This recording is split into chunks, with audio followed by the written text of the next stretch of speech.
Qüdrətli və izzətli Allahın adı ilə. Bugünkü gedən müharibəni bir çox adlarla adlandırırlar. İran-İsrail müharibəsi və yaxud İran-Amerika müharibəsi. Heç də belə deyil. Bu, düşmənlərin bir hiləsidir ki, məsələni kiçildib cılızlaşdırmaq üçün bu işləri görürlər. Tarixə biz nəzər yetirsək, Kərbala hadisəsini iki ərəbin müharibəsini adlandırdılar. Həzrəti Əli əleyhissalamla Muaviyyə arasında olan müharibəni iki qəbilənin, Ələvilərin və Əməvilərin müharibəsi adlandırdılar.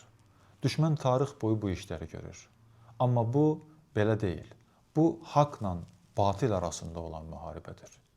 Bu, Allahla tağut tərəfdarları olan arasında olan müharibədir. Bu, iman və küfür müharibəsidir. Bəli, Həzrəti Əli əleyhissalam hansısa bir xalqa mənsub idi, ərəb idi. İmam Hüseyn əleyhissalam hansısa bir xalqa mənsub idi, o da ərəb idi. Amma məsələ onların ərəb olması deyil.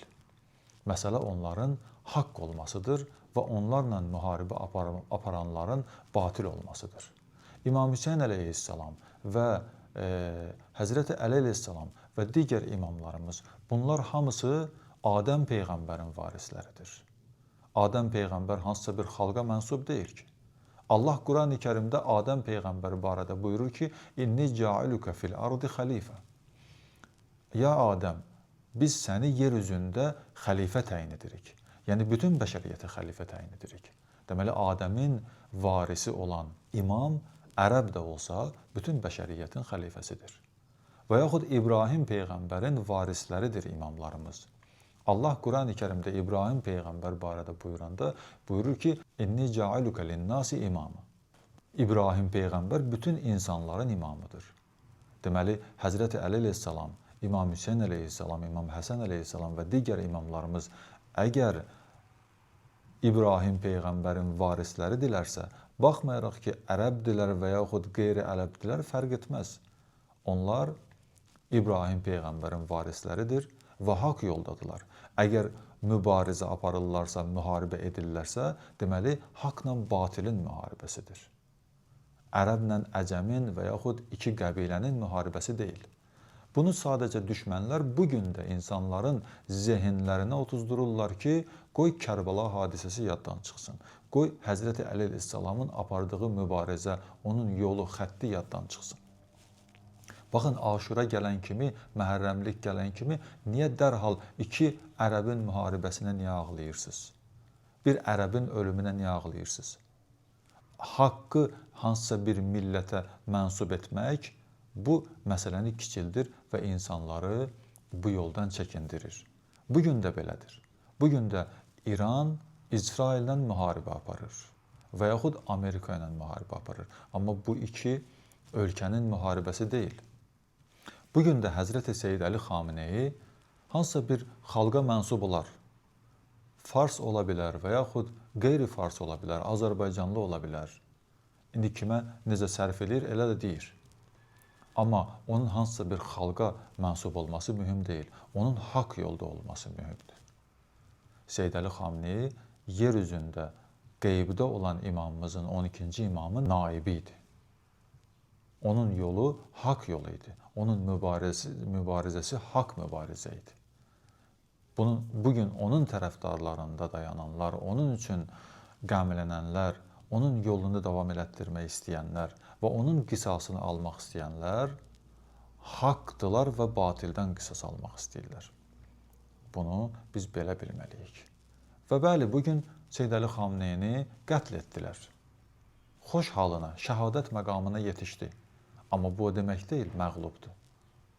Nə vaxt əgər tarixdə deyilsə ki, Yezid qalibdir, onda İsraildə Seyyid Əli Xameneyini öldürməklə qalib olacaq. Nə vaxt desələr ki, tarixdə Muaviyyə qalibdir, Muaviyyə İmam Əli əleyhissalamın bütün tərəfdarlarını qətlə yetirdi. Əmmar ibn Yasiri, Malik Əşdəri və digərlərini, Əbu Zəri və sonda da İmam Əli əleyhissalamın özünü qətlə yetirdi. Amma biz deyə bilmərik ki, tarix demir ki, Muaviyyə qalibdir. Muaviyə bəli, Həzrət Əli əleyhissalamdan sonra bir müddət yaşadı. Amma məhv olub aradan getdi. Həzrət Əli əleyhissalam isə yaşayır və yaşayacaq. Yezid İmam Hüseyn əleyhissalamdan Kərbala hadisəsindən sonra bir müddət yaşadı. Amma məhv olub aradan getdi. İmam Hüseyn əleyhissalam hələ yaşayır və yaşayacaqdır.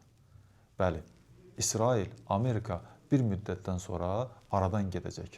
Trump da aradan gedəcək, Netanyahu da aradan gedəcək, məhv olacaqlar, tarixin zibilliyinə gedəcəklər. Amma Seyyid Əli Xameneyi yaşayacaq və onun yolu yaşayacaq, davam elətdiriləcək. Necə ki, Səddam İmam Xomeyninin dövründə 8 il müharibə etdi, qalib oldu, xeyr, qalib olmadı. Səddam dünyadan necə köçdü, məhv olub aradan getdi, amma İmam Xomeyni və onun yolu hələ də yaşayır və yaşayacaq da yaddaşlardan silinmir. Haqq olan tərəfi hansısa bir xalqa mənsub etmək olmaz. Batil olan tərəfi də hansısa bir xalqa mənsub etmək olmaz. Haqq tərəfdarları baxmayaraq ki, dünyanın hər bir yerində yaşayırlarsa, bugün gəlib Seyyid Əli Xameneyini müdafiə edəcəklər.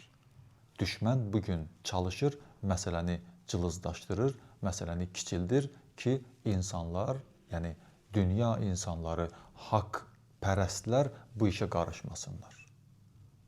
Amma dünyanın hər bir yerində haqq pərəstlər varsa, gərək haqqın yanında olsunlar. Yəni İranın yanında olsunlar. Haqq mübarizədə haqq tərəfdarı olsunlar. Düşmən bugün var gücü ilə çalışır ki, İrana zərbə vursun. Şahın dövründə şahla niyə dostluq edirdilər? Şahla niyə araları yaxşı idi? Şahla niyə müharibə etmirdilər? Çünki şah batil idi. Bugün İrana hücum edənlər, İranı aradan aparmaq istəyənlər, İranla müharibə etmək istəyənlər, İranın adını dəyişmək istəyirlər. Xeyr, şahın dövründə olan ad elə bugün də var, İran. Və yaxud bugün İranla müharibə aparırlar.